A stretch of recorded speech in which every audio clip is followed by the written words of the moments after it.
Buenas noches a todos, bienvenidos de nuevo a Parabellum. Esta noche obviamente nos ocuparemos del desastre que es esta campaña en Medio Oriente desde todos los puntos de vista, porque están los aspectos económicos. Dentro de poco se unirá también Giorgio Alfaras, precisamente para los temas económicos, Leonardo Lanzara, el general Capitini y el coronel Orlio Giorgio Stirpe. Un momento de ligereza al principio, porque obviamente seguir estas cosas desde un punto de vista analítico y racional es muy difícil en este momento. Así que tengan paciencia con nosotros, porque tenemos gente como el secretario, de hecho, el secretario de Defensa del ministro de Guerra, ahora el secretario de Guerra, Exet, afirma que el estrecho sigue abierto, pese a los misiles y drones iraníes, que es un poco como decir Aladino para quien ha visto la película, o creo que el estrecho de Schrödinger para quien quiere una referencia un poco más culta. El otro, en cambio, es Trump, que en 12 minutos de discurso, que también es un tema de debate. Y empezaremos justamente por eso. Obviamente pide la participación de los países de la OTAN para echar una mano, y en el transcurso de 12 minutos cambia de opinión. Así que no estarán para nosotros, lo dice él mismo, justo en el momento en que dice que deben venir a ayudarnos, dice que no estarán para nosotros. A los 3 minutos menciona que algunos países ya vienen y están entusiasmados por ayudarnos. A los 5 minutos no los necesitamos. A los 6 minutos, si necesitamos algo, deberían estar listos para ayudarnos. A los 9 minutos. Queremos que vengan a ayudarnos con el estrecho a los 12 minutos. Mi idea es que no necesitamos a nadie. Cuando se dice pocas ideas, pero confusas. Si ganaron, ¿para qué nos necesitan? Mejor pónganme en el lugar de quienes llegan a ayudar. ¿Qué hacemos? Bueno, paramos en el autogrill por un café y luego nos dicen qué hacer. No sé, pero estuvo bien. Buenas noches. Buenas noches, profesor. Bienvenido a Giorgio. Entonces, empezaría por lo primero. Aparte de estas declaraciones que obviamente están fuera de lugar y que han creado una multitud de no, Japón dijo que no, Italia dijo que no, Holanda dijo que no, Francia, en resumen, casi todos dijeron que no de inmediato y no quieren involucrarse en esta guerra. Me gustaría abordar de inmediato el elefante en la habitación contigo, Paolo. Todo lo que vemos es una victoria táctica. Han reducido mucho el potencial de misiles iraníes. La marina ya no existe, están destruyendo incluso lanchas comunes, he visto hasta las barquitas con ametralladora. Destruyen casi todas las fábricas y todo lo relacionado con la producción de misiles y drones. Desde el punto de vista táctico, aparte de un poco de fuego amigo y algunos incidentes, no hay derribos por parte de los iraníes. Pero estratégicamente no puedes lograr absolutamente nada con algo así. Existe el riesgo de que al eliminar surja alguien a quien le mataste al padre, como pasó con los líderes. Entonces necesita demostrar, uno, que es digno, así que tiene que ser más duro que el padre. Dos, también por razones personales. Y tres, no es un régimen como lo imaginan los estadounidenses, con efecto dominó. Es un régimen desde mi punto de vista, un poco como la iglesia. Si muere un papa, se elige otro. Entonces, exactamente qué pueden lograr de esta manera, incluso si continúan durante semanas. Entonces me parece que la lección, el primer día de la escuela de guerra, te cuentan algo que en ese momento no entiendes, pero después de un tiempo lo comprendes. Cada guerra se hace cuando para perseguir un objetivo político uno usa la fuerza organizada, el ejército libra batallas, guerras, porque quiere llegar a un cierto objetivo político. La gran pregunta es, ¿cuál es el objetivo político de Estados Unidos en esta guerra? Porque hasta ahora hemos escuchado hablar de que ya se acabaron los objetivos por atacar, les estamos rompiendo los huesos, hablan de métodos, pero no hablan de objetivos. El mismo Exet que dice esa cosa tan brillante de que el estrecho está abierto, aparte de los misiles, te cuenta que sigue hablando de métodos. O sea, lo que se ve es que Estados Unidos, en este tipo de guerra, y no es la primera vez, entra con la idea de que la tecnología, el poder abrumador, equivale a la victoria, y no es así, nunca es así en las guerras. Si fuera así, ya habrían ganado. En Vietnam murieron 2 millones de vietnamitas y solo decenas de miles de estadounidenses. Entonces, en teoría, si hablamos de que gana el que mata más, ganaron en Vietnam, ganaron en Afganistán, ganaron en muchos escenarios. Si haces el discurso de que destruimos más, pero eso gana en la guerra, quien, como se enseña correctamente, y también nos recordará Orio, quien alcanza su objetivo político, su estado final, ahora el estado final iraní. Ellos quieren sobrevivir, si logran mantenerse en pie a la manera de Rochi en el último mundo, todavía siguen en pie. No importa cuántos golpes diste, ganaste. Y tienen claro este estado final. Los israelíes y otra parte de la coalición tienen claro su estado final. Crear un caos tal y tal en la zona de Medio Oriente donde están sus feudos. Seguir siendo una potencia dominante comparada con los demás. Rodean a todos los fracasados de Nápoles, de los que hablan. Y también quieren hacer que Irán se convierta en un estado fallido. En esto tienen una agitación que es la suya. Quieren ir a con le tribù e i cammelli, ridur una serie de subetnias, el estado de los azeríes, baluchis, persas, etc. Eso es lo que buscan. Y es largo. En esta línea estratégica no es que hayan avanzado mucho, seguimos estas dos líneas estratégicas. La línea estratégica iraní, que todavía resiste, en este momento está un poco más avanzada que la línea estratégica israelí, que en cambio prevé la disolución del Estado iraní. La línea estratégica estadounidense después de Pascua, creo que la van a anunciar, están construyendo una. Entonces, el estado actual del arte, de la guerra, vista como un fenómeno de uso político de la fuerza organizada, hoy ve a los iraníes en ventaja. En mi opinión, hasta hoy ya saben cómo es, las relaciones pueden cambiar de un día para otro. Esa es mi opinión. Gracias. Puedo completar ya que hablamos de salidas y de frases inteligentes. El presidente Trump dijo que, en fin, para pasar por este estrecho habría que sacar los atributos, porque al final viajas en un barco rápido, pequeño, que no explota para nada. Entonces, según esta gente, para resolver el problema de Hormuz, habría que sacar los atributos y pasar. Y ese es el nivel. Creo que ya lo estamos diciendo todo. Gracias, Sorio. Quería preguntarte algo. El end state no es alcanzable a nivel estratégico. ¿No crees que la única manera que tendrán los estadounidenses de buscar algo más allá de una victoria táctica es degradar infinitamente las capacidades militares iraníes, que en realidad es más el objetivo israelí que el estadounidense? Los estadounidenses están ahí principalmente para apoyar a Israel. No veo grandes ventajas para ellos. Se están enemistando con las monarquías del Golfo y tienen problemas con los europeos. Es claro que esto es una degradación. No logran deshacerse de este programa nuclear, no logran eliminarlo por completo. El 23 de febrero, Witkoff dijo que los iraníes están a una semana de tener armas nucleares, lo cual él mismo descartó. La mejor estimación era de 3 años. Quizá la mejor manera que tienen de hacerlo, ya que tácticamente no logran ganar, es continuar esta campaña indefinidamente. Pero no existe el riesgo de que el Irán que venga después sea un Irán aún más fuerte. Desde el punto de vista de la determinación, al intentar atacar a los estadounidenses, tal vez incluso realizar atentados en Estados Unidos. He notado la estrategia a largo plazo, si te fijas.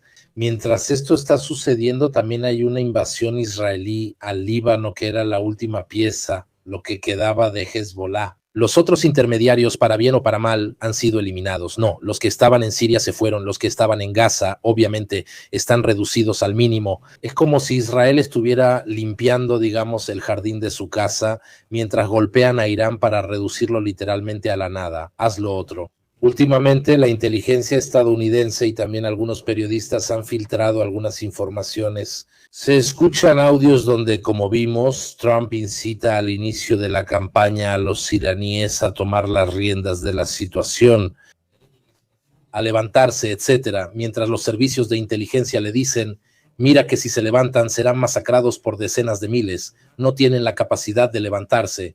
La guardia de Khomeini está de todas formas extremadamente armada y está en las calles. Es como si le advirtieran: si los incitas acabarás en una gran masacre. Entonces, ¿cuál crees que será el curso de acción? Antes decían que ganaron hace 2 días, ahora afirman que pueden seguir 3 semanas más. No se logra algo extraordinario ni estratégico solo actuando a nivel táctico. Depende de parte de quién, porque como yo lo veo y trato de verlo más desde el lado de inteligencia que desde el operativo, inquadrato Paolo, como yo lo veo, hay 2 campañas en marcha totalmente separadas, la de Israel y la estadounidense. Debemos analizarlas por separado. Porque lo que quiere hacer el gobierno israelí me parece bastante coherente con lo que son sus intereses. Y hablo más del gobierno que de Israel en sí. ¿Por qué se entrelazan las 2 cosas? Entonces los israelíes están intentando, desde el inicio de la crisis, ya hablamos de varios meses, Israel está intentando eliminar la amenaza que representa para Israel el entorno en el que se encuentra. Mientras tanto, para empezar, ellos tradicionalmente decapitan al adversario, eliminan a las figuras de mando, y esto prácticamente ya lo han hecho en el ámbito de Hamas, en el ámbito de Hezbollah, en el ámbito de Siria del Ba'ath y ahora también en el ámbito iraní. Hoy el último, Larrijani, el último que eliminaron. Después de eso, dado que su enemigo es simétrico, lo siguiente que hay que hacer, después de eliminar el liderazgo, es eliminar el hardware. Israel, su campaña sobre Irán, nuevamente es coherente. Una vez establecida la superioridad aérea, que era un aspecto puramente operativo que les permite operar impunemente en el cielo iraní, su objetivo principal eran las capacidades iraníes de golpear físicamente a Israel, es decir, de lanzarle misiles. Y entonces hay que eliminar antes que nada los lanzadores, y esa fue la primera campaña que comenzó, luego los depósitos y finalmente las fábricas. Lo mismo, aunque un poco más difícil con los drones. En el caso de los drones no se atacan los lanzadores, se atacan directamente los depósitos y las fábricas. Y desde su punto de vista pueden seguir haciendo algo así durante mucho tiempo, porque ahora, con la superioridad aérea que han conseguido, pueden hacerlo impunemente. Además, si logran eliminar también el hardware de Hezbollah, mejor, ellos se aprovechan de eso. Y el gobierno actual también tiene la ventaja de que mientras dure la guerra no hay elecciones y se mantienen en el poder.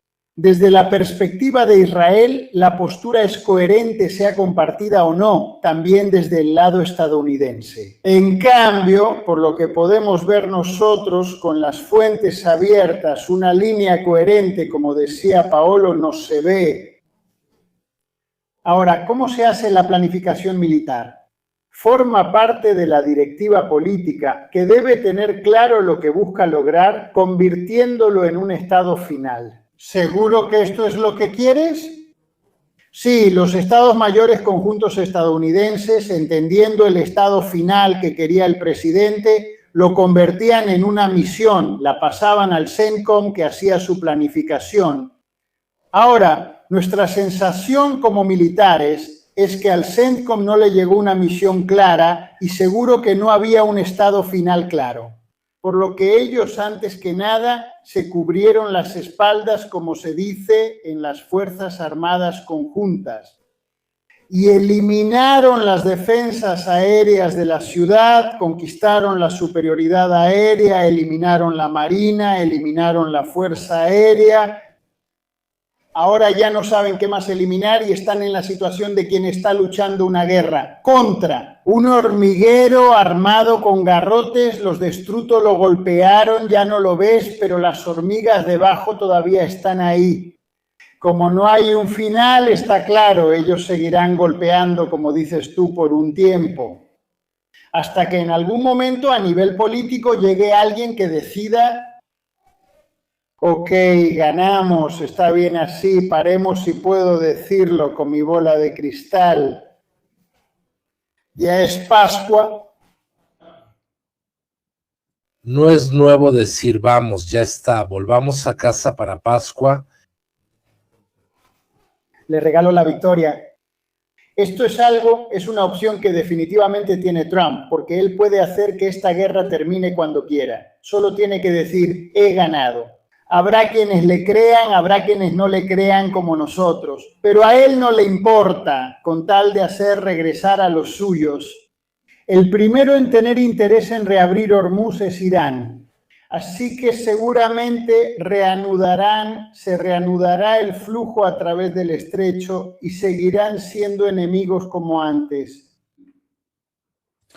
Mira, sobre esto, porque el estrecho no es una cuestión, mañana él declara, empiezan a, digamos, navegar hacia casa y de repente se vuelve a abrir. Hay un tema de seguros que tarda meses, hay un tema de instalaciones que han sido cerradas, no se sabe si han dejado minas o no. Actualmente unos dragaminas de Estados Unidos se desplazan desde Malasia por este motivo, para respaldar el hecho de que fue una campaña muy dirigida a los intereses estratégicos israelíes más que a los estadounidenses. Justamente hoy Joe Kent decidió renunciar como director del Centro Nacional de Lucha contra el Terrorismo. Dice, no puedo apoyar la guerra en Irán ya que no era una amenaza inminente para nuestra nación. Y está claro que comenzamos esta guerra debido a la presión de Israel y su poderosa lobby estadounidense. Él fue elegido por Tulsi Gabbard, eran súper trampianos de hueso colorado y ahora están haciendo cosas. Un cambio de rumbo, pero también hay temas como... También es noticia de hoy, ya que una patrullera está yendo a Grecia para reabastecimiento y mantenimiento. Se investiga si el incendio dentro fue intencional. Como rebelión se trata de lo que sucedió, entonces como vemos tienen asuntos internos.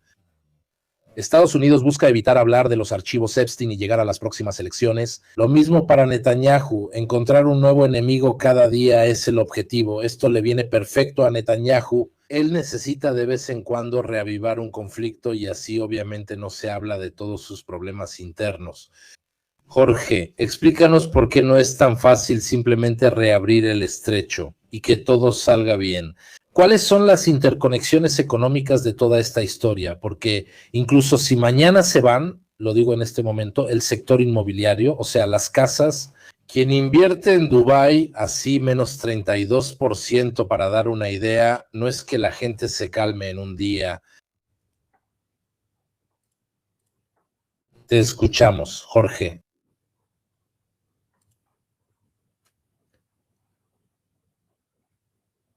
Prueba con otros audífonos. Entonces aprovecho y les muestro algunas cosas interesantes, porque esta es la crisis más grande prácticamente desde la de los 80, per quanto riguarda del petróleo. Es como si fueran 4 crisis enrolladas todas juntas.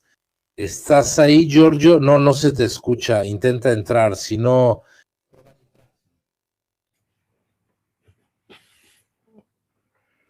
Intenta entrar sin el micrófono activado, ese es el punto.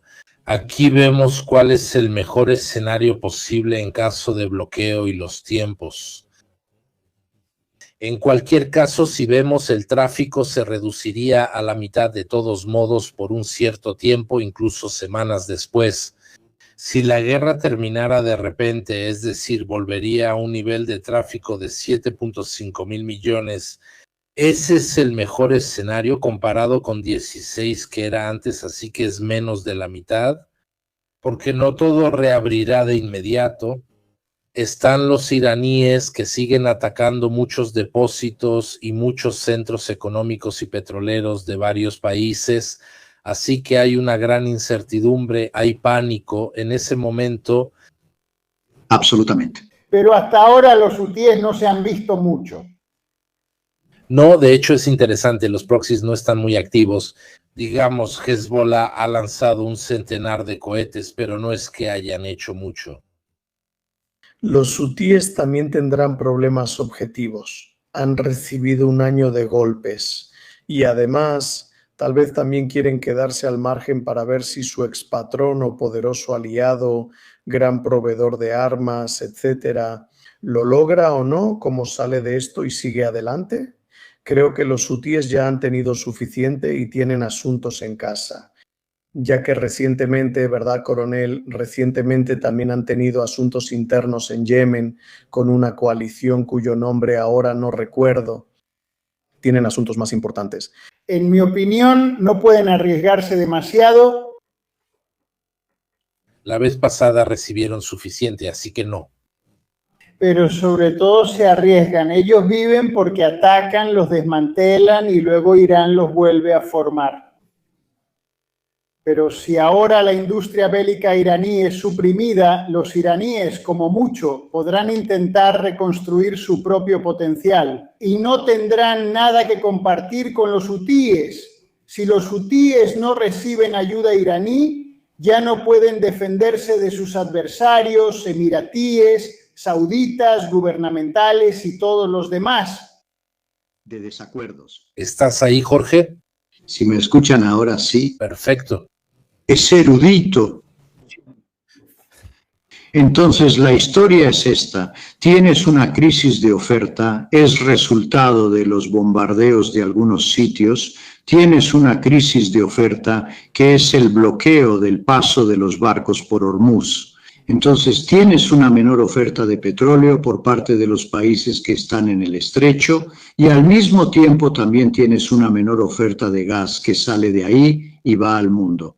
La mayor parte de la oferta de petróleo de esos países va a Asia, no va a Europa y no va a América.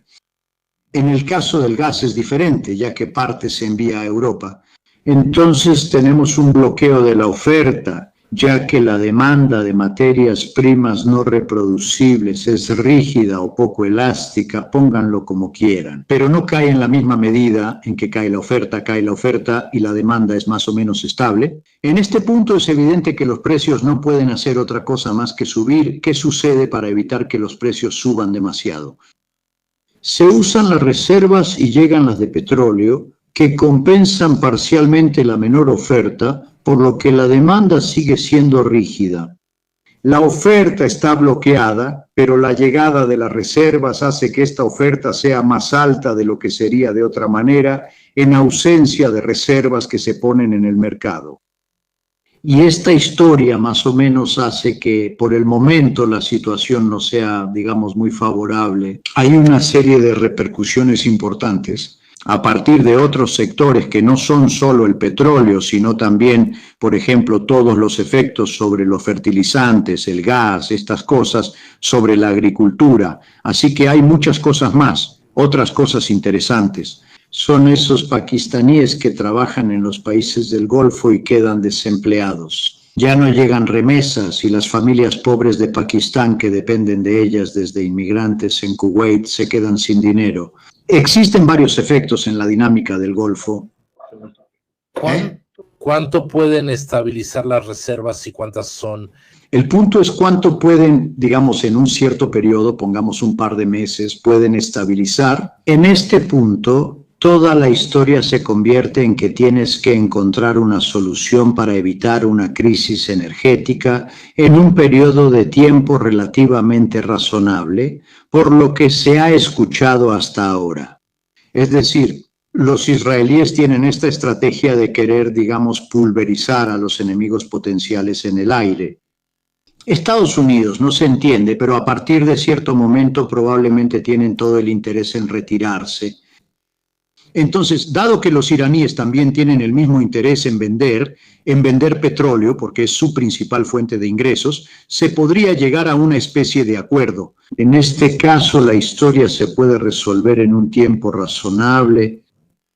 Eso explica por qué no ha habido un colapso mayor en los mercados financieros. Los rendimientos de los bonos se mantuvieron estables. Las acciones bajaron un poco, pero antes habían subido mucho. El dólar se fortaleció, como suele ocurrir en crisis, y el petróleo subió a $102, pero no explotó. Y así sucesivamente. Entonces, ese sería el escenario más probable, es decir, se encuentra una solución en un plazo razonable, donde Estados Unidos hace el ridículo, los iraníes mantienen el régimen y los israelíes probablemente han logrado golpear a los últimos de Hezbollah, Hamas y todo lo demás. Entonces, una especie de empate que ha creado un gran caos. y sin embargo no tiene discapacidad. Digamos que se resolvió en el sentido de que Irán sigue siendo un país, una autocracia teocrática, y países, también puede ser que los países árabes suníes se acerquen a Israel con el pacto de Abraham. Básicamente no se entiende qué efecto ha tenido, aunque uno positivo podría ser el que tuvo en Europa. Notas que tu hermano mayor ya no te defiende tanto, quizá te esfuerces, pero eso también toma tiempo. Diría que la situación no tiene una única interpretación. O sea, primero termina la crisis, aunque, por así decirlo, no hay una solución. O sea, primero termina con una solución improvisada. Mejores para los mercados, para la economía. Cuanto más dura, peores para la economía. Eso sí, pero más allá de eso, si durara 2 meses más y ya no tuviéramos reservas para inyectar al mercado y calmarlas. Y también está ahí arriba. Cuando hablemos con expertos militares, que el Trípoli, que es el barco que lleva a los marines, vaya a tomar la isla de Karg, esa sí está realmente cerca de Irak y no en el estrecho de Hormuz, ¿entiendes? Sí, pero destruyeron las infraestructuras militares de la isla, pero dejaron intacto todo el sector petrolero y por ahí pasa el 90% que podría ser. Es un poco como cuando durante la Segunda Guerra Mundial todos se reunían en secreto en Suiza. ¿Tienes algo que deje opciones abiertas? Así, si la guerra acaba sin resultados, se evitan los mayores problemas. Porque las mayores destrucciones se evitan. Es posible, uno podría incluso pensar maliciosamente que las mayores destrucciones se han evitado. Y con razón, que así se puede llegar más fácilmente a un acuerdo, teniendo en cuenta que es a favor de un acuerdo. Ciertamente hay iraníes que viven de materias primas para el petróleo, pero están todos los países asiáticos que son los mayores importadores de materias primas de Medio Oriente. No hay que verlo solo desde una perspectiva europea, así que diría que el escenario más probable es que en algún momento ambas partes se desgasten. Consideren también varios temas económicos ajenos al petróleo. Israel será muy eficiente y astuto, pero son 10 millones de habitantes, 7 de los cuales pueden contar, pero de estos, 300.000 están fuera peleando en las guerras. Y a partir de cierto momento ya no puedes permitirte tener a tanta gente en guerra, con la economía que necesita a quienes se han ido a ser soldados, y no solo eso, sino que es una economía donde pesan mucho tanto el sector de la construcción como el sector del turismo. Entonces, a partir de cierto momento, una guerra costosa que crea un déficit presupuestario enorme que se lleva a 300.000 personas para ser soldados. Ya no hay turismo, construyes y haces menos cosas. También hay una especie de límite económico para los mismos israelíes, que a partir de cierto momento pueden tener interés en echar el freno.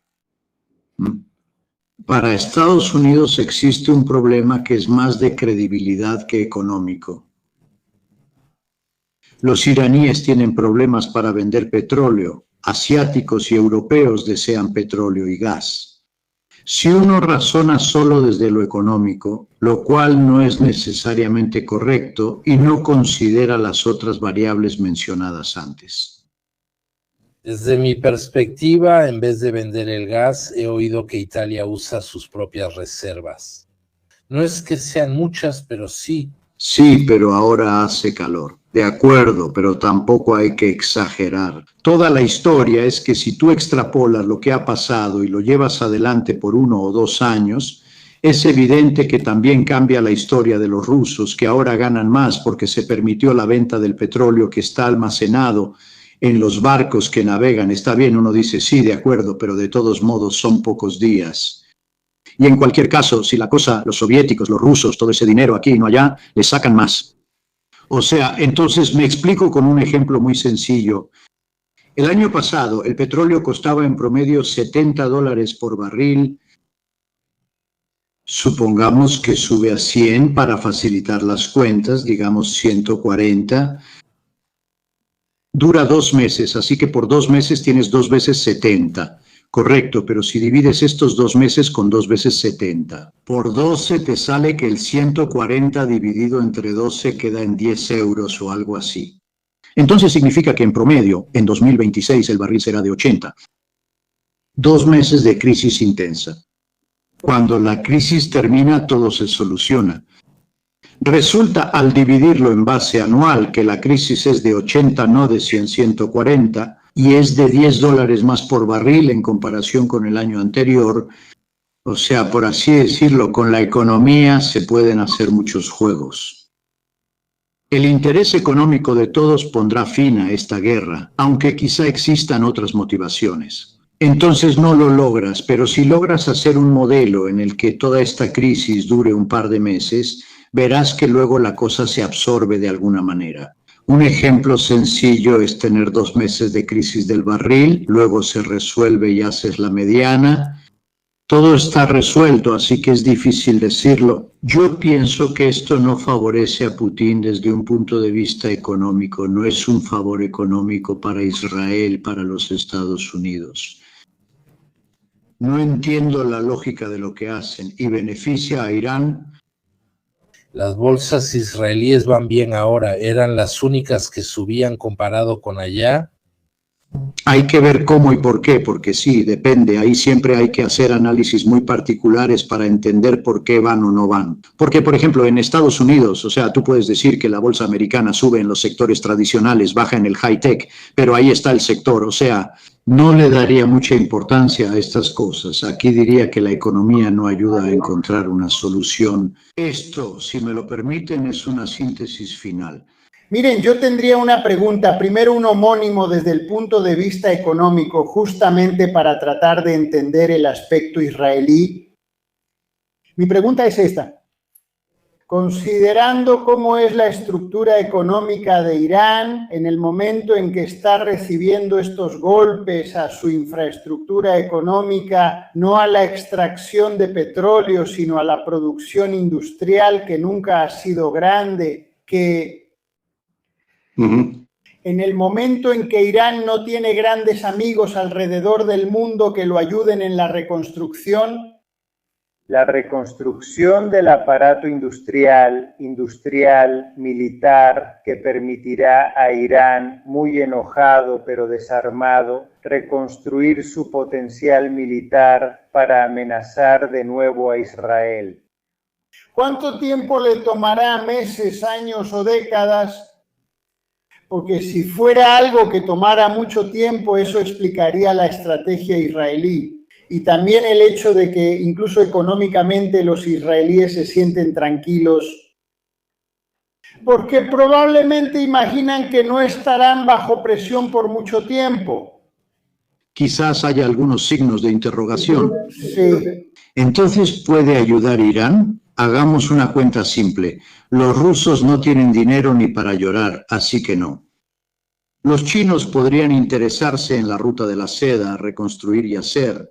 A los chinos les interesan los puertos y carreteras, no la reconstrucción industrial. Aunque reconstruyan puertos y carreteras, falta la industria. Estoy de acuerdo con usted. Gracias también aquí. Los países del Golfo, lo más fácil es que se unan al Pacto de Abraham y que empiecen a financiar la reconstrucción de Irán. Desde este enfoque, Irán ha sido un país industrialmente débil y pobre por años. Y desde este punto de vista, la estrategia israelí resulta ser decisiva. Entonces, estoy de acuerdo con sus objeciones y también con las objeciones al análisis. Estamos de acuerdo. Así nadie parece poder ayudar a Irán, porque los chinos son los únicos, pero construyen puertos y carreteras, y luego los rusos no tienen ni un peso, y así sucesivamente. Entonces está comprobado. Y aunque los iraníes se pusieran a vender petróleo, porque mira, hay que tener en cuenta algo muy interesante, porque el país en el mundo que tiene más reservas de petróleo es Venezuela, con 304.000 millones de barriles. Le sigue Arabia Saudita con 200.000 millones, 159.000 millones de barriles, Irán con 209, luego siguen Estados Unidos con 46 y Rusia con 80.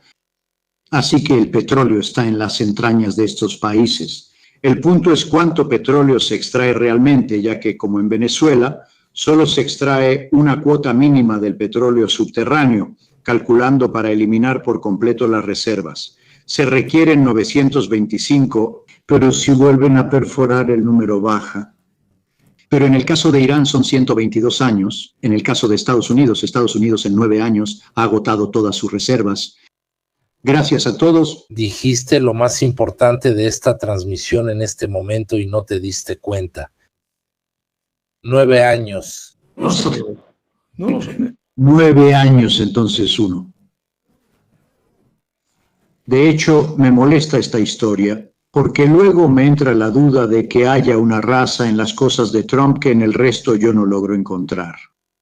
En resumen, haciendo este cálculo, reservas con extracción actual, sin aumentos ni disminuciones, Estados Unidos tiene 9 años y en 9 años se habrá acabado todo, y Rusia 21, la mayor parte de la riqueza del mundo está concentrada en Venezuela y alrededor de Hormuz. Y esto no es un juego, porque el siguiente paso es determinar hasta dónde llego. La demanda de petróleo. Si la demanda de petróleo baja, según las previsiones, resulta que la demanda de petróleo, que ahora está alrededor del 30% del PIB, debería llegar a ser el 20% o un poco más del 20%.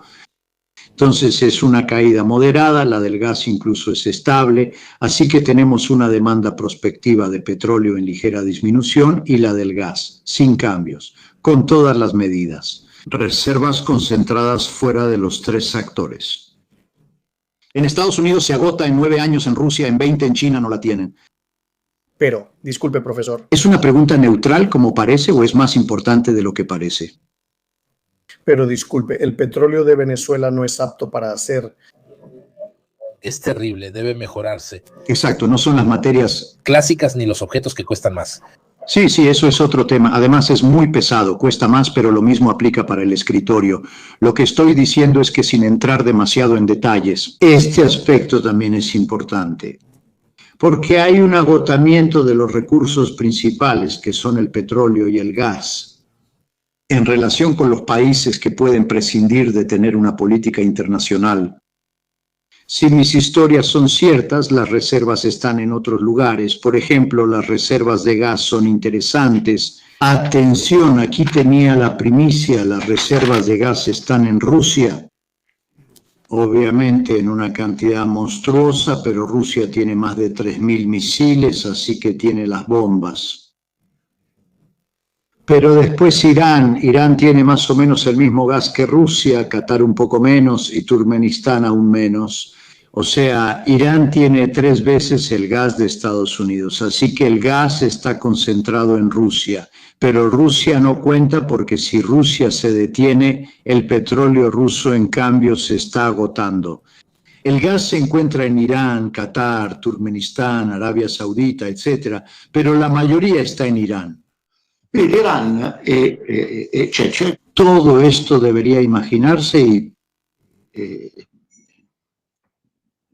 desde una perspectiva estratégica de asegurarse recursos para los próximos 20 años, todos sabemos su entorno. Estas cosas las saben, o sea, si yo las sé, ellos también las saben, pero ¿usan lo que saben para tener estrategias? ¿O simplemente fueron ahí para hacerse los tontos, pero yo no tengo ni un mínimo de deep state? ¿Todavía existirá? Se le pedía al ingenio. Mira esto. Regresemos al tema militar. Esto da otro peso a lo que vemos. Los dragaminas y el Trípoli que se ha estado moviendo. Trump ayer y hoy dijo, ¿no teme otro Vietnam? Le preguntaron y respondió, no le tengo miedo a nada. Incluso comienza a acostumbrar al público estadounidense a la presencia de tropas en el terreno, antes un tabú hace unas semanas.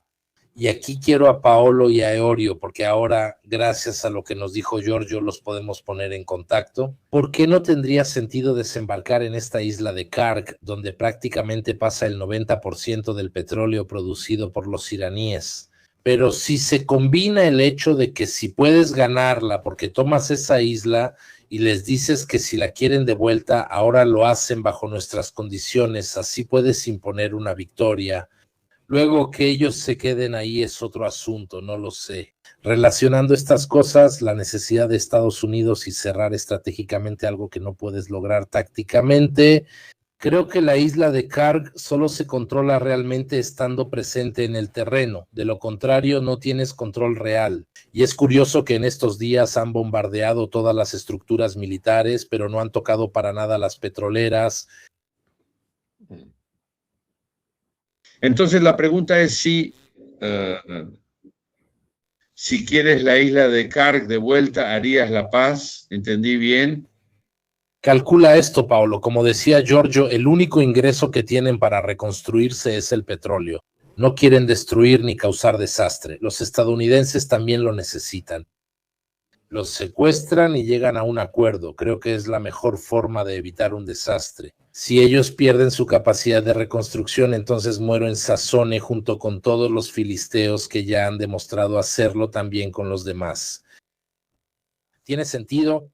No, sí tiene sentido. La prueba del escenario tiene sentido. Pero hay una serie de peros que de un lado a otro podrían exigir algo. Es algo que debemos hacer o evitar. Hagámoslo, vamos por descarte. Logran tomar la isla y así cierran la llave de cualquier posibilidad de Irán de exportar y de tener riqueza. Está bien, aquí termina la guerra. Israel acepta.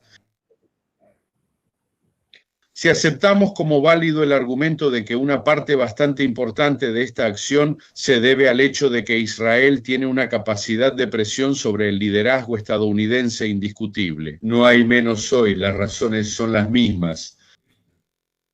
Ahora, sin ponernos a hacer muchas teorías conspirativas, muchas cosas raras, podrían existir presiones de diversa índole, un grupo de presión más o menos organizado, una posibilidad de chantaje directamente por parte de algunos personajes del establecimiento, desde Trump en adelante. Puede haber muchos. O sea, ¿Israel está de acuerdo en dejarlo así?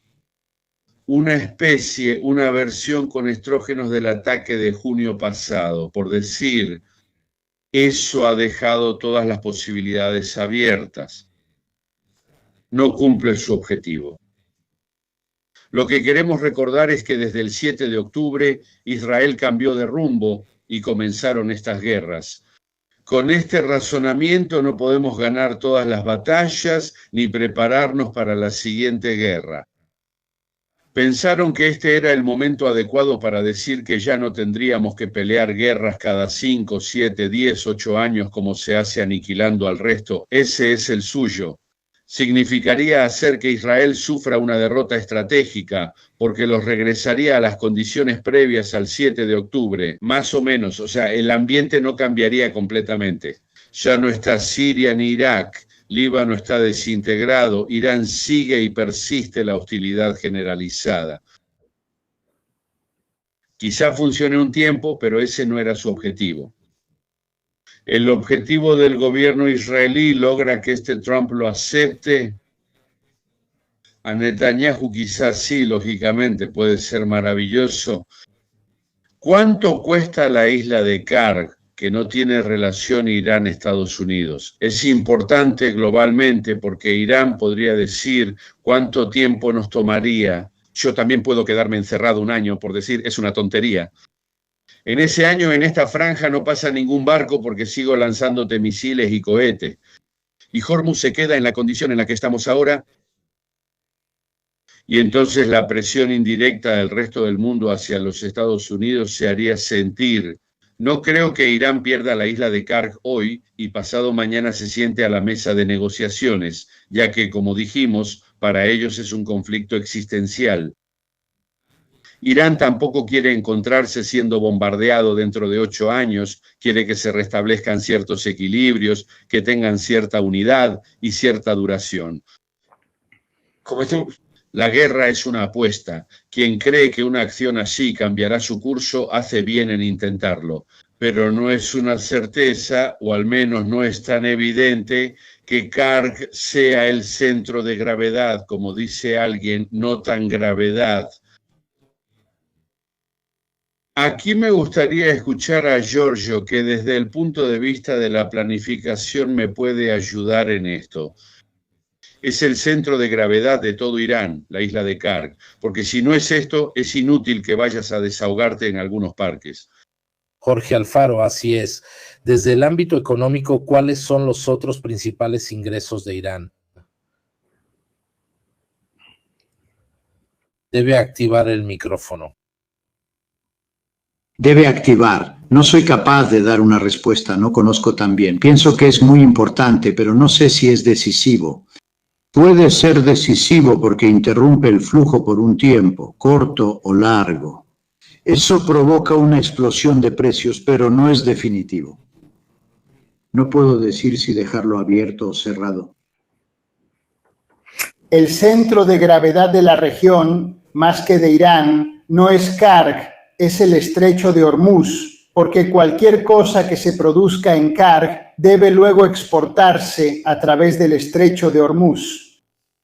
Entonces, además, ni siquiera tiene sentido que los estadounidenses vayan a tomar Karg, porque Karg ya no exporta nada en este momento.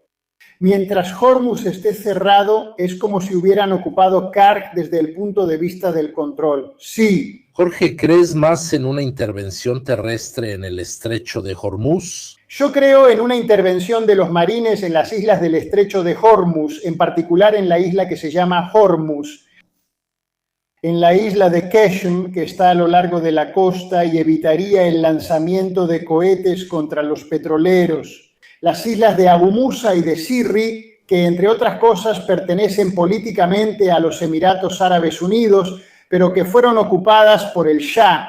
En los años 70, antes de la independencia, estas siempre fueron reclamadas por los Emiratos. Irán siempre se ha quedado con ellas, así que Trump podría darle a los Emiratos el regalo de devolverles sus islas. Con el control de estas islas, el flujo de petróleo podría reanudarse. Y de nuevo, en este punto, los estadounidenses podrían controlar la apertura y cierre de exportaciones petroleras iranianas. También porque en ese momento te sigo en el razonamiento que me gusta mucho. Los marines podrían validar sus nuevas doctrinas. Podrían ser ellos quienes instalen las burbujas antiacceso que tanto han intentado romper durante años. En comparación con el adversario ruso-chino, podrían ser los marines quienes desembarquen de alguna manera y logren defenderse de los iraníes que les lanzarían de todo encima. Pero podrían lograrlo y si lo logran podrían crear una burbuja de seguridad antiaérea, antibuques, etcétera, que realmente podría reactivar y reavivar el comercio. ¿No se dice que una cosa excluya a la otra? Claro. Podría tomarse igual junto con la isla del Golfo. Leo, háblanos desde ahí en 10, porque en 10 Gatasikova, Marines a 10 Yalate. Entonces, mientras tanto, ya que antes mostraste la Trípoli, casualmente también la encuentran en el libro. La mencionamos como 3 Lightning Carrier clase América, porque es un portaaviones y portaaeronaves que puede hacer de todo. Puede llevar los F-35, 20 F-35B, que no es poca cosa. 20 F-35B no son 20 aviones cualquiera, son F-35B. También pueden usarse para desembarcos, como barcos hospital, logísticos o de mandos. Son muy flexibles. Y en una situación de desembarco, ¿cuántos marines están llegando, por cierto? Potencialmente 2.500, máximo 2. 2.500 a 3.000. Solo puedes tomar unas pocas islas nada más. ¿Y la cosa individual? Hay una fuerza élite de países de arena. Puede ser o cuánto. Mueren muchos marines, algo que Trump no puede permitirse antes de las elecciones de medio término. Antes de Pascua. Y de todos modos estos barcos llegarán en 1 o 2 semanas, así que tomará un poco de tiempo. Sobre los A-10 hicimos transmisiones en vivo recientemente junto a los B-52 y B-1, y ahora volvemos a verlos en grande, especialmente en la transmisión sobre los A-10.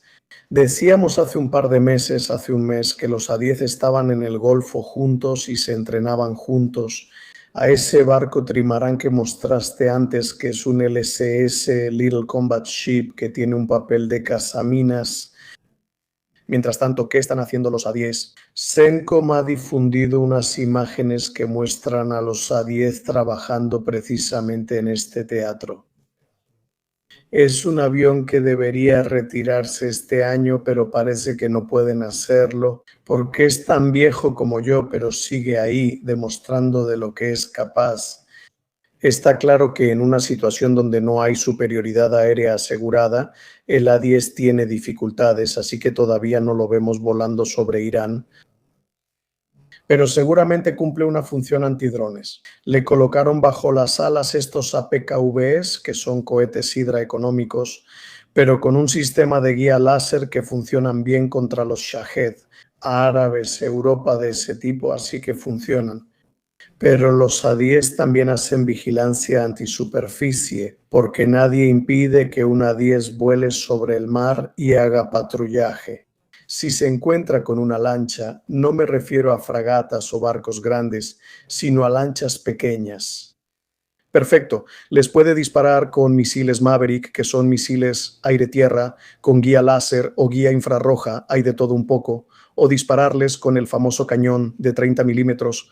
Entonces es un medio económico que cuenta relativamente poco, que tiene mucha persistencia en combate. Lo hemos visto volar en el Golfo con una gran técnica de... Está confirmado su uso en Irak. En el territorio sí. Hay algunos misiles. Disparó contra algunas milicias de este portador en Irak. Sí. Ningún dedo. Aleluya. Aleluya. Esto es del 13 de marzo, milicias iraníes en Irak, zona del Kurdistán. Entonces ahí grabaron. No lo sabía, esa se me había pasado. Pero no sorprende, porque de todas formas estamos viendo un control del aire cada vez más concreto por parte de los estadounidenses. No es supremacía, porque de todas formas hemos visto perder cuántos Reaper 999, así que eso significa que todavía no es realmente supremacía aérea. Pero también hemos visto algunos F-18 volar a baja altitud. Así que diría que la situación... Hay problemas en estos extraños enfrentamientos entre aliados, ya que es prácticamente un combate aéreo, según videos recientes. Es raro no reconocer 3 aviones a simple vista y confundirlos. Son cosas raras. Nosotros dijimos en ese entonces que esos 3 F-15, estamos hablando, para quien no lo sepa, de esos 3 F-15, 15 derribados sobre Kuwait, que a nosotros nos parecía extraño, 3 de un solo golpe. Quizá con Sidewinder, misiles de corto alcance. Hay un video donde se ve al derribado y al lanzador en el mismo cuadro. Un F-15 no es algo que se confunda fácilmente con un MiG-29 también, porque es mucho más grande. Luego, o sea, eres piloto de profesión, no eres un oficinista, así que... O sea, huele un poco raro, pero la verdad, la verdadera verdad, yo no la conozco. Tengo sospechas de que hay algo detrás, pero no tengo pruebas, solo tengo. CENTCOM confirmó el incidente del avión cisterna y los nombres de los 6. Es un accidente aéreo, nada más. Hay un punto interesante. Leí que Irán propuso intercambiar petroleros, confirmado. ¿Qué impacto tendría en la economía? Buen trabajo en vivo, felicidades. No, tal vez no se notó. Pero buscando un poco el rastreo de los barcos que han pasado, porque han pasado algunos barcos chinos, algunos barcos que de todos modos se comunican con Irán, con los rusos, con los chinos, etcétera. Parece que el último barco que pasó pagó en yuanes en vez de en dólares. Esta era una noticia que se daba sobre esos pocos barcos que lograban pasar, que luego, ya saben, a menudo tienen banderas de países extraños, ¿no? Trinidad, Tobago, cosas así. Pero en realidad se sabe de quiénes son las empresas, pero esto hace que pasen pocos. Para que se den una idea, este es un mapa de los barcos atacados en distintos días. Entienden que si la situación es así, nadie se arriesga a dejar pasar los barcos a menos que tengas un acuerdo. Y sí, por eso Italia y otros países están buscando un acuerdo de paso con Irán. Por eso casi ningún estado europeo quiere responder al llamado estadounidense, porque si puedes conseguir un acuerdo, simplemente no te arriesgas con nosotros. Bueno, te mantienes al margen de esto. Eso, quería preguntar algo importante, sobre todo acerca de la posición europea en esta historia desde el punto de vista económico. ¿No podrían intentar hacer algo como lo que están haciendo los franceses y otros barcos que se envían al Mediterráneo Oriental para aparentar que están ayudando, pero sin involucrarse activamente? Y cobrar por esto, porque Trump, como hemos visto, quiere desquitarse, como siempre, con la OTAN, lo ha reiterado. Los mismos discursos, tenemos 50,000 hombres aquí y allá, los defendemos y luego no nos dan nada. Adelante, Paolo. Siempre hablando de seguros. Me parece, tal vez me equivoque un poco, que Estados Unidos propuso una solución de este tipo.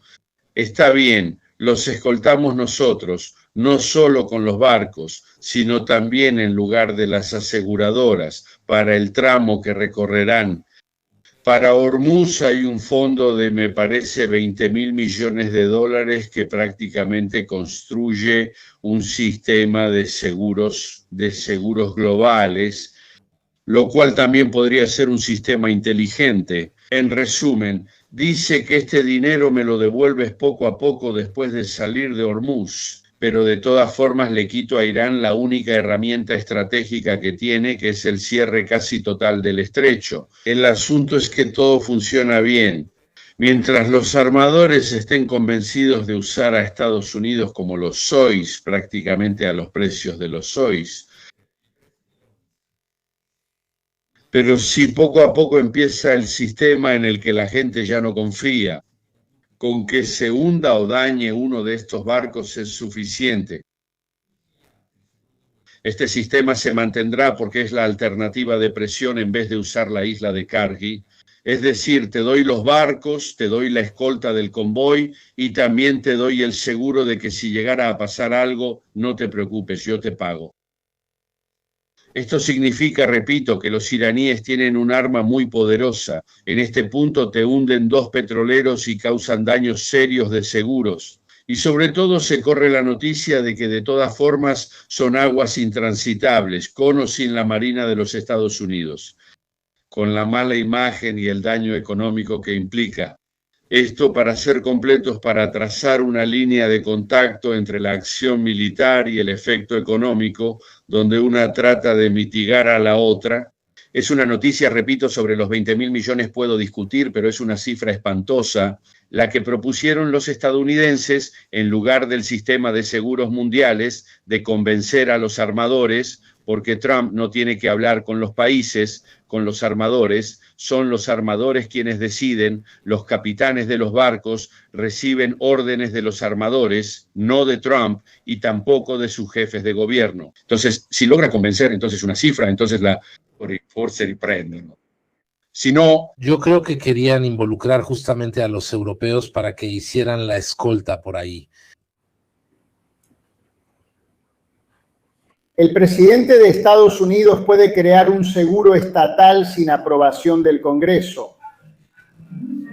Parece un delirio de omnipotencia de Trump. Jorge, ¿por qué se sorprende? Pichi lo abordó desde el derecho internacional, no desde los Rotarios de la Paz. Pero las garantías de Trump, ¿en qué se basarían como palanca de valor? ¿En la deuda pública por emitir? ¿En la deuda pública emitida? Si uno se pone a pensar un momento después, ve cuál es la garantía. ¿Qué garantía te dan? El seguro que contrataste debe tener respaldo patrimonial. Entonces, él comprometería la deuda pública actual o futura para dar el seguro a los barcos, pregunto. Para entregar el seguro. A ellas, ¿no es así? No es una exageración. ¿Cómo? Admito que es exagerado, pero más que asegurar barcos, se trata de quitarle a Irán su arma estratégica. Porque si de alguna manera, pagando, corrompiendo, asustando o todo junto, logro que el tráfico vuelva a empezar, a Irán realmente le queda muy poco para tener presión. Pero las modalidades técnicas no las sé. Puede ser que él sea el ungido del Señor, así que puede hacer lo que quiera. Esto es económico. Si Jorge... Esto también es económico. El plan incluye 20,000 millones en seguros marítimos, con Chap como socio clave para respaldar a las aseguradoras de barcos. Sí, entonces, bueno, quiere dividir el riesgo. Yo no lo sé, porque así de entrada dudo que 20.000 millones sean suficientes. Creo que ellos pondrán mucho más en juego. Recuerdo números mucho más altos. Da la impresión de que es, digamos así, una ocurrencia, o mejor aún, para ser más elegante, un globo sonda. O sea, él lanza este globo sonda y ve cuáles pueden ser los resultados. Porque 20 probablemente no sean suficientes. Si la primera vuelta se divide y es un desastre, 20 pueden ser 30 o 50. Entonces, ¿por qué alguien debería creerlo? Las mentiras de los comandantes no bastan, se requieren. La ayuda de la gente no es necesaria, también el seguro. De todos modos no pasa nada, salvo los misiles que cruzan Exet. Es una comedia navideña fantástica. Presentar una objeción doméstica. Si el plan de seguro de Trump fuera creíble, ¿qué significa esto? Hay probabilidad de que funcione, pero si hay una probabilidad de que funcione, los Lloyd te asegurarían. Si no te aseguran es porque no lo creen. No se entiende por qué no deberías creerle a los Lloyd, que se dedican a esto desde hace 300 años, incluso tienen un servicio de espionaje. Debes confiar en lo que te dicen para saber las cosas. Aquí hay más datos, 20.000 millones de manera continua, limitado a los barcos que cumplen con los criterios y enfocado inicialmente en el casco, la maquinaria y la cobertura de la carga. 5 días después, el DFC dijo que sería el principal socio asegurador con la participación de otras aseguradoras estadounidenses. La administración no hizo un seguro universal y económico para todas las cargas, sino que optó por un sistema limitado de aseguradoras privadas. Bueno, no lo sé. Si yo fuera un armador, confiaría en Lloyd. ¿Qué hace esto? Perdónenme, me meto, pero hay mucha incertidumbre en esta etapa. Esta es una situación como cuando los Sulti atacaban, pero luego no atacaban bajo esteroides. Basta con que un choke point, un cuello de botella, un paso naval obligatorio sea amenazado vagamente. Un dron a la semana para dar miedo ya no es un paso seguro. Ese es el hecho. ¿Qué tan inseguro es? No lo sabemos. ¿Cuántas minas hay? 1, 10.000, no tenemos idea. ¿Cómo aseguras algo así? En cuanto lo aseguras o lo das, ese barco quizá lo logra o no. No lo saben porque es muy vago. Aún no entendemos si el estrecho de Hormuz está minado. Hay varios tipos, algunas están dormidas, otras se activan solo si pasa un barco militar y otras están programadas para una hora específica. Pero asegúrate si hay algo. Del campo magnético, sí. Son muchos. Entonces algún colega de la Marina que navegaba por esa zona dijo que mira, más o menos. El arsenal de minas de los iraníes es algo que va desde la Primera Guerra Mundial. Para que te des una idea tecnológicamente, data entre la Primera y la Segunda Guerra Mundial. ¿Ubican las que son como una bola llena de pinchos? Sí. Sí. Algunas minas como nuestras mantas que parecen pirámides más o menos y se colocan en el fondo son difíciles de detectar. Tienen minas electromagnéticas, tienen minas acústicas, las tienen y así sucesivamente. Se estima que su arsenal de minas producidas por ellos, algunas chinas, algunas norcoreanas, algunas rusas, asciende más o menos. Entre 2 y 6.000 minas en el mar dicen que hay unas 10. Pero de dónde, cuáles, cómo, no se sabe. Lo interesante es, si quieren, lo hablamos después. Supongamos que la guerra termina hoy y los iraníes no juren por la cabeza de Jamenei, si es que todavía la tienen, que nunca han puesto ninguna mina en ningún lado, pero con que digan que ellos sí pusieron minas y no nos dicen dónde están, es suficiente. Empezamos a pensar en los tiempos de desminado. ¿Saben a qué velocidad avanza un barreminas? Un nudo significa 1 milla por hora. En 10 horas recorre 10 millas de una franja de mar. La última gran operación de desminado que hubo por esas zonas fue la que se hizo frente a Kuwait, con las minas de Saddam Hussein, quien muy amablemente, antes de que lo eliminaran, había dado la ubicación de los campos minados. ¿Dónde había puesto esas minas? Y aún sabiendo exactamente dónde buscar, y aún habiendo una flota de unos 30 cazaminas de todo el mundo, La operación duró 4 meses. ¿Y los italianos estaban ahí? Los italianos estaban ahí y lo hicieron cerca de las costas de Odessa, cuando los ucranianos al principio minaron un poco, también porque alguien andaba por ahí. Son operaciones que no terminan mañana ni reabren en un mes. Si existe la amenaza de minas, porque no debe haber solo la amenaza, como decía bien Leo, debe haber la certeza de que no hay ninguna. Porque miren, al principio los marineros contaban que daban la alarma por minas, pero eran refrigeradores. Un refrigerador que flotaba en el agua parecía una mina. La Marina prohibió arrojar bolsas negras con basura al mar, ya que al flotar podían parecer minas. Imagínense el nivel de tensión de la situación, así que hagan cuentas. Una operación de desminado en la que debería participar todo el mundo en condiciones de paz toma varios meses.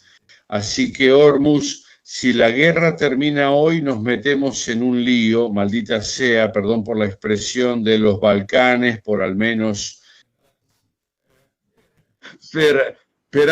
la mitad del verano, si no es que más. Podríamos intervenir. Italia mantiene buena relación con Kuwait, es país amigo y tenemos presencia militar estable desde hace años.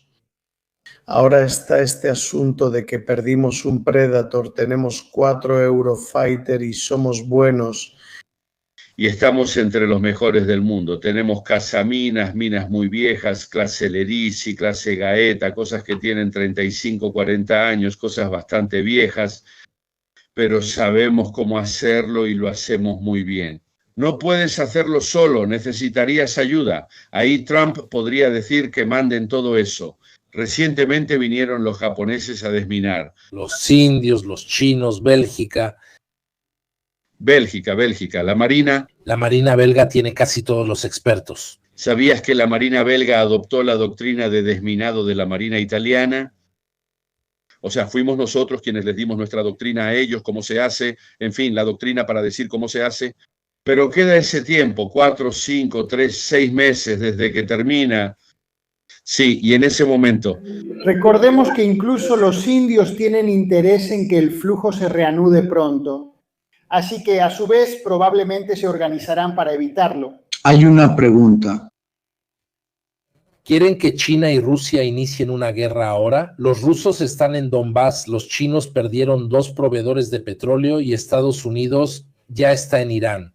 Nadie tiene interés en hacer nada, de hecho casi les da pena. Hay una camisa como en Risk, cuando no sabes qué hacer, atacas, pero Kamchatka no. Pero además, esa famosa Trípoli viene precisamente del cuadrante del Pacífico. Y es curioso porque el hecho de que Trump se atreva a retirar un recurso así de lo que debería ser un cuadrante prioritario para Estados Unidos. ¿Ven el libro? Es curioso. ¿Apuesta por esto de Irán? Y de todos modos, chicos, menos mal que Estados Unidos tiene que enfocarse en las Américas, en su propio hemisferio. Equipar patas de perros. Por suerte llegó la nueva doctrina Morron, de lo contrario, quién sabe qué pasaría. Los Nike están muy enojados con él.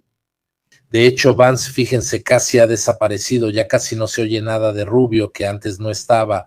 Ahora viene la pregunta de Christian Cuffini. El diplomático inglés dijo que Witkoff y Kushner, considerados activos israelíes, dirigen la política exterior estadounidense. No está tan equivocado, porque si uno va a ver lo que decía Witkoff en The Hill el 23 de febrero, decía que estaban a una semana de distancia de fabricar bombas nucleares, que 3 años de 3 años es una semana menos de lo que dicen sus propios servicios de inteligencia, pero ese es el sueño húmedo de Bebe. Entonces, muy probablemente han trabajado. No creo que haga falta mucho para cambiarle la opinión a Trump, ya que él mismo la cambia sobre lo que dice 6 veces en 12 minutos. Así que creo que también es bastante fácil de manipular, de hacer que cambie de opinión sobre las cosas. Entonces, muy probablemente, también analizando lo que está pasando, quien está ganando es Israel. Israel solo tiene que ganar, ya sea que ganen estratégicamente o que ganen tácticamente. De todos modos, Irán ha sufrido daños enormes y por un buen tiempo no será capaz de tomar represalias. Yo, que me llamo Garbino, digo que si esta vez estalla una antiguerra mundial, no es culpa mía. ¿Y las veces anteriores? Las veces anteriores, dice bien Giorgio, gracias. No cruce los puentes en Sarajevo, eso es lo importante, Sarajevo. Gracias. Quería decir una cosa. Adelante, adelante. No, sobre la historia de la Primera Guerra Mundial estalla y la deuda pública de Gran Bretaña, Francia, Alemania y Rusia, que eran los beligerantes el día en que estalló la declaración de guerra. Nadie se mueve, solo cambian los precios. Pensaban como los políticos y generales que duraría mucho y por eso los mercados no reaccionaron.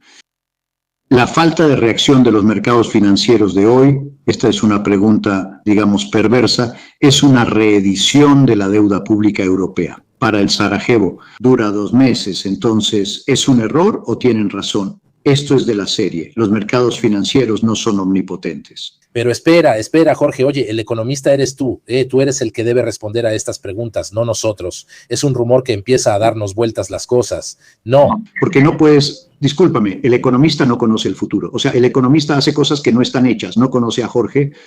En los últimos 8 o 10 años hemos pasado de una crisis a otra, como COVID y la guerra en Ucrania.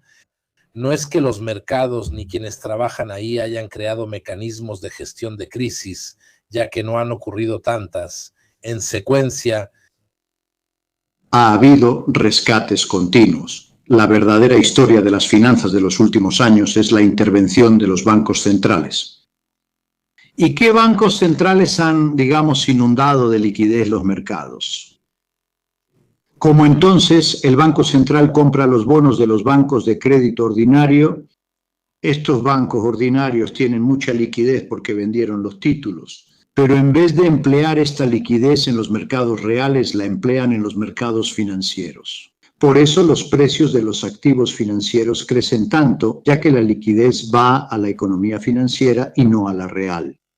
Entonces, el crecimiento de los mercados financieros, que no ha pasado nada, oculta, digamos así, el increíble crecimiento de la oferta monetaria por parte de los bancos centrales. Esto actuó como somnífero y los mercados financieros llenos de liquidez seguían subiendo. Y nadie tenía ganas de ponerse a pensar si era el caso o no era el caso. Esa es la historia. La pregunta es, ¿qué pueden apostar los mercados financieros en este punto? Pueden hacerlo si hay una crisis grave. Aquí es donde el Banco Central vuelve a intervenir, comprando bonos del Estado que son propiedad de los bancos de crédito ordinario. En este punto, de nuevo, esa liquidez terminaría en los mercados, lo que explica por qué los mercados no se han desplomado. Si es así, entonces nadie sabe realmente cómo es. Solo quiero decir que detrás de los bonos europeos de Sarajevo estaba el no haber entendido lo que estaba sucediendo. Detrás de la calma actual en los mercados de acciones y bonos, seguramente hay algo más que un juicio sobre Hormuz o alguna otra cosa. Está la idea de que al final el Banco Central interviene no recortando o subiendo las tasas. Atención, comprando bonos del Estado dan liquidez a los bancos, quienes la usan.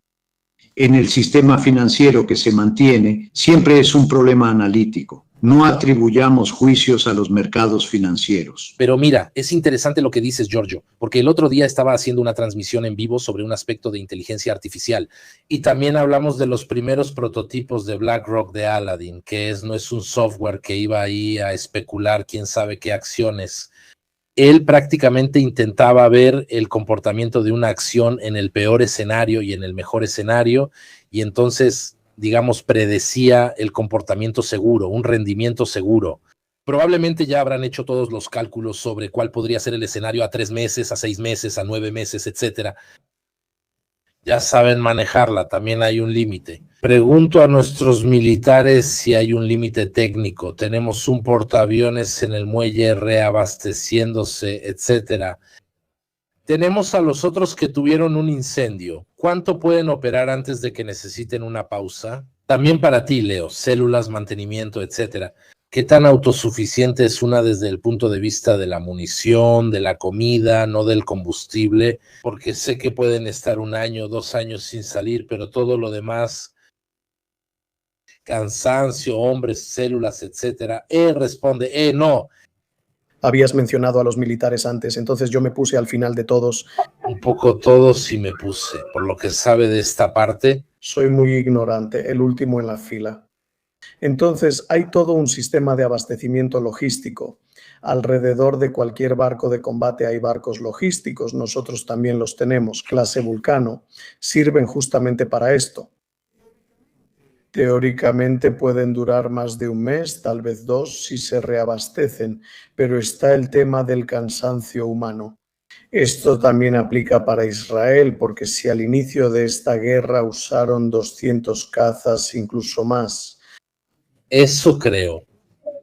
Tener 250 o 300 es demasiado.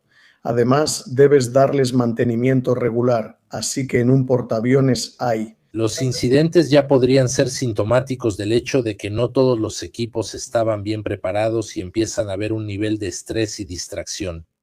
Hay cansancio tanto en el personal que pilota como en el de mantenimiento.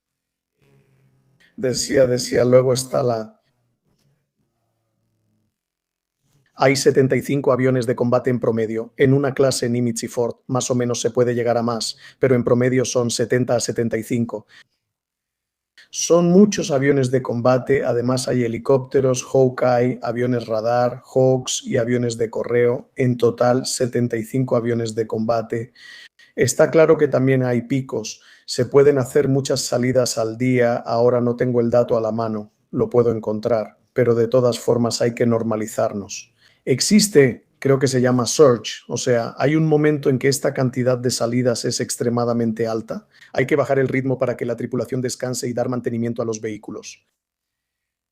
Es complicado estimar un tiempo, hay muchas variables, pero no puedes seguir indefinidamente con un portaaviones, porque hay uno que está realizando operaciones frente al Golfo Pérsico. La otra, la Ford, había llegado, luego ocurrió lo del incendio, parece que está regresando a Creta, si no recuerdo mal, no estoy seguro.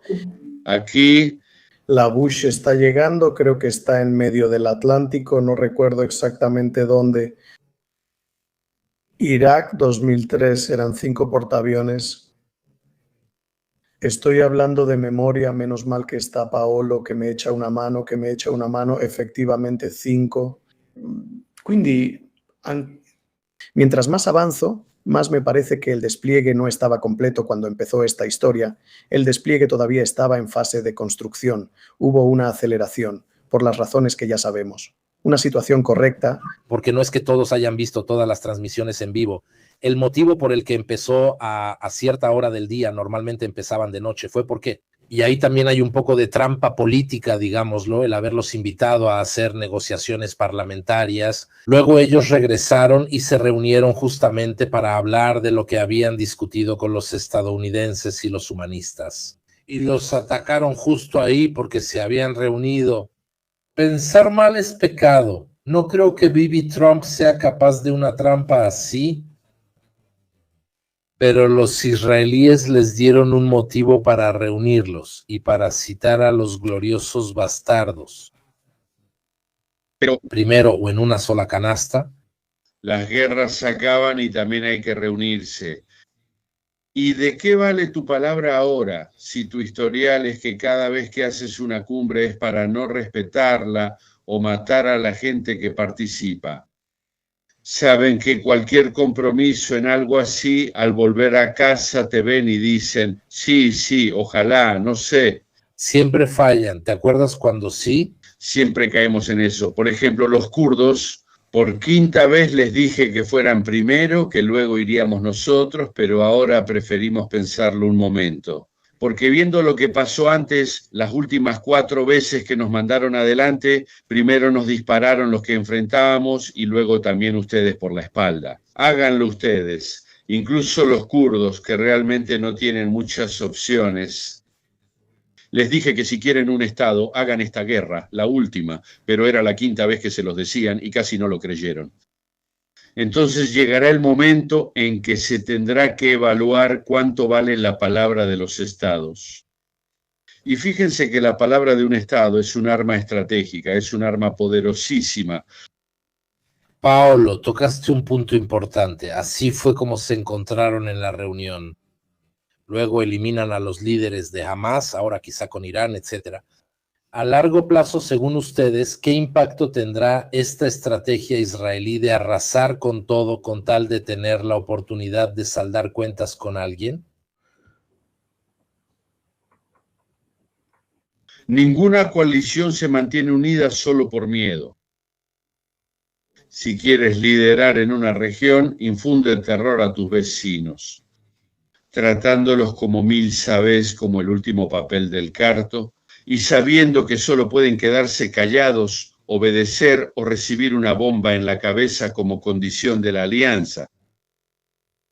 Hazlo cerca, considerando que la extensión territorial de Israel es apenas mayor que Basilicata, no es por decir.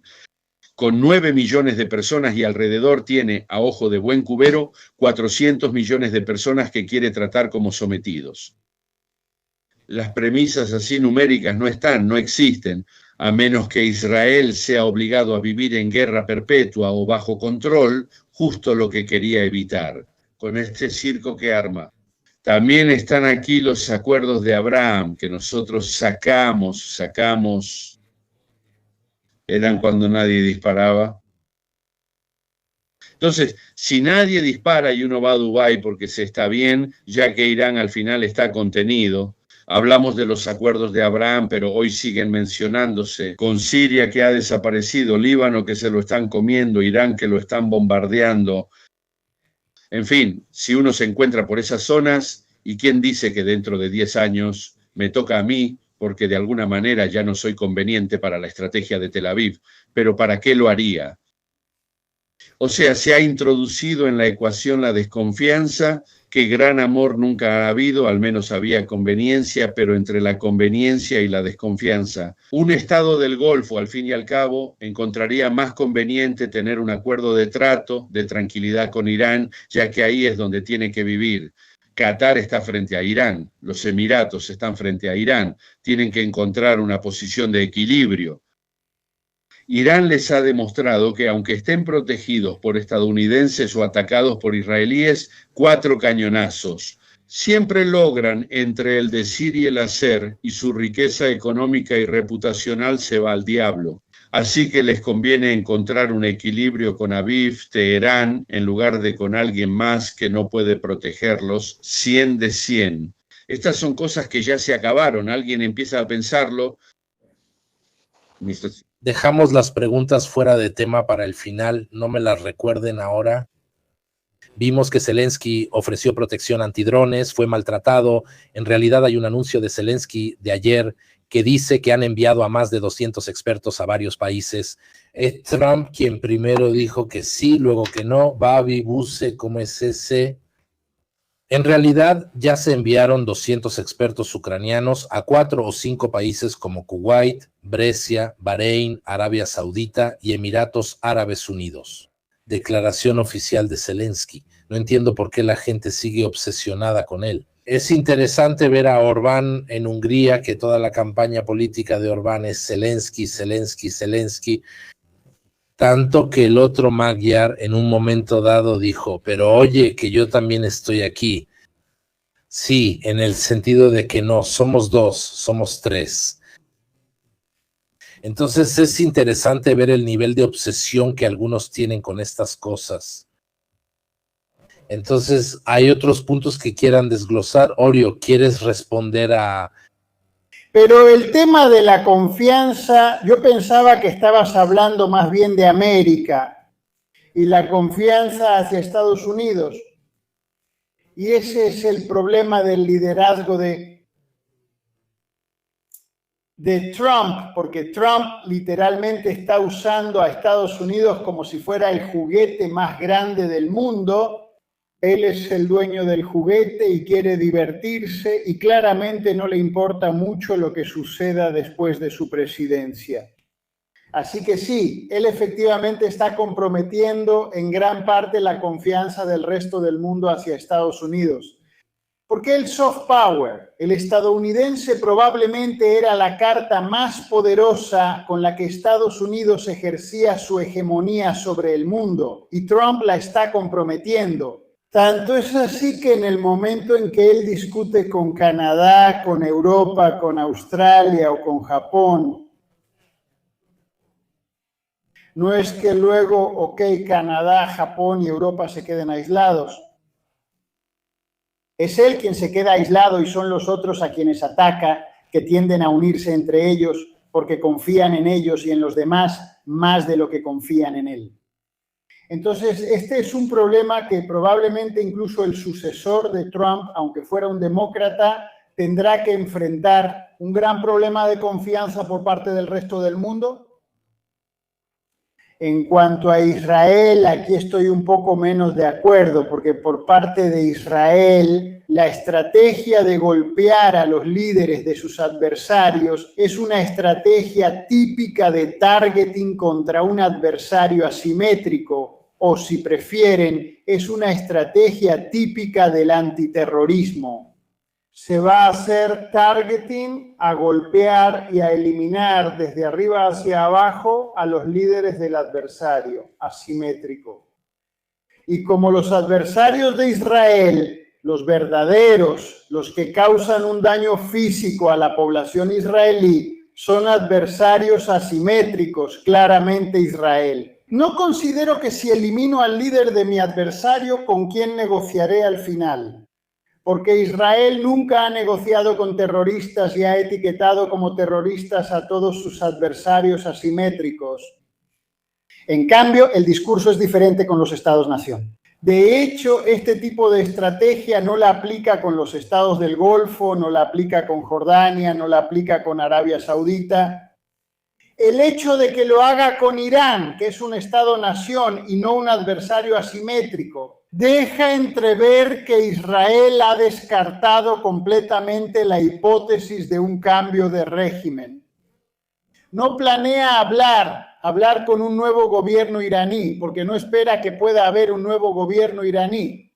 Tampoco planea dialogar con el gobierno iraní, solo busca dejarlo sin capacidad de causar daño. Que luego esta estrategia funcione o no, eso está por verse, pero desde el punto de vista de inteligencia yo veo esto como el modus operandi por parte de Israel.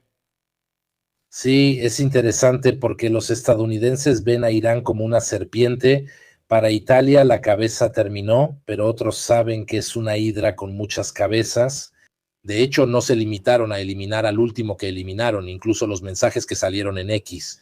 Se apresuraron a decir, no, a este lo eliminamos nosotros por nuestra cuenta, sin ayuda estadounidense. Los estadounidenses no tienen la menor idea de dónde están los líderes iraníes. Los israelíes no creen tener un interés especial de inteligencia, mientras me imagino que el Mossad sabe todo lo que sucede por allá. Los estadounidenses no tienen idea de a dónde ir. Coincido totalmente con el coronel y lo pienso desde el inicio. El end state de Estados Unidos no implica construir regímenes ni gobiernos especiales. Lo vimos en Irak, lo vimos en Afganistán, ahora en Venezuela. Ellos tienen que ir a romper lo que tienen que romper, a desarmar a quien tienen que desarmar. Luego, si resulta que hay un gobierno, que hay una revolución popular, entonces logro hablar con ellos. Bien, si no hay, declaro victoria y me voy. Ya los desarmé, les quité misiles y lanzadores.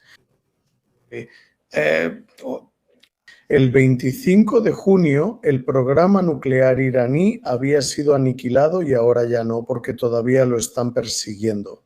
Entonces estamos frente a sujetos que declaran que destruyeron el programa nuclear iraní hace 8 meses y todavía hoy siguen en la caza. La accountability, que es una palabra que no existe en italiano, la tenemos que traducir, es una palabra anglosajona. Diría que los anglosajones de allá ya ni saben qué es. Porque cualquiera podría decirte, tío, en junio dijiste que el programa nuclear iraní había sido destruido y aquí seguimos.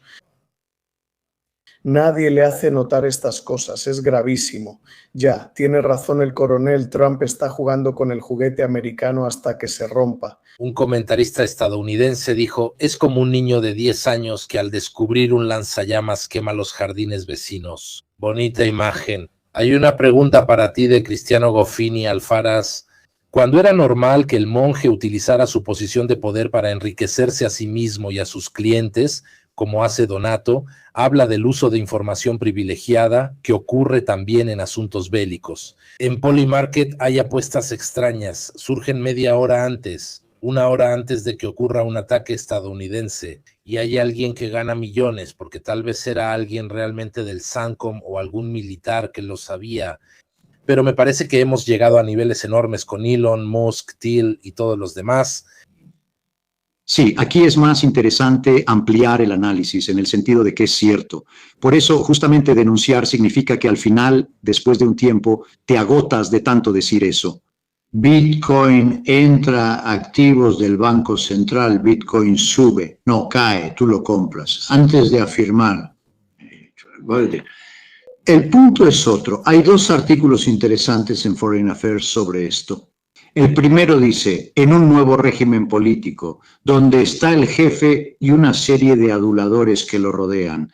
La epítome de esta forma de ver era Putin, que estaba solo frente a una mesa enorme, y después esa mesa estaba llena de gente muy distante. Todos le dicen que sí, nadie se atreve a contradecirlo. El sistema estadounidense se está volviendo autocrático, rodeado de aduladores temerosos. El ruso ya lo era desde hace tiempo. Según Foreign Affairs, en China Xi elimina a los generales que no lo apoyan. Todos los que no coinciden con él son corruptos. Eso es una vieja historia y existe ahí. Un sistema donde las tres potencias se vuelven más autocráticas y personalizadas. Segundo artículo también de Foreign Affairs que habla de cleptocracia, porque en esta concentración en las figuras también hay un sistema de favores y enriquecimiento de su entorno y así sucesivamente. Quizás menos en China, pero en Rusia y Estados Unidos sí es así.